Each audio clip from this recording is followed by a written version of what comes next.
Приехали в маленький рыбацкий городочек. Сейчас сядем на лодку и поедем смотреть китов. Для начала нам необходимо было одеть спасательные жилеты и пройти инструктаж. Вписывать под пунктом, что если вдруг нас съест кит, мы претензий не имеем. Мы выплыли в сторону обитания китов. Чем дальше мы отплывали от берега, тем больше ощущали мощь Тихого океана. Но нашему восторгу не было предела. По пути мы проплывали мимо острова с черными скалами, где обитали тюлени и пингвины, которые нам так и не показались. Тихий океан — это что-то невероятное. Сопроводить нас к китам взялась группа веселых дельфинов, которая, как бы приветствуя нас, выпрыгивала прямо перед лодкой. Настроение уходило в туман. Да, короче, уже, наверное, час кружимся, кита нету. Нам не хотелось уезжать, так и не увидев эти величественные создания. И наше терпение было вознаграждено.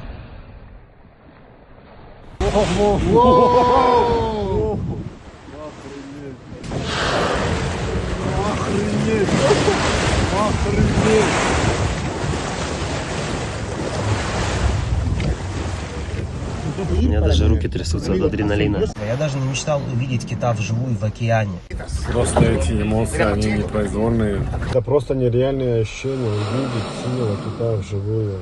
Самое большое животное, о котором мы читали только в книжках. Друзья, мы в путешествии по Южной Америке. Вас ждет еще очень много чего интересного. Поддержите нас подпиской.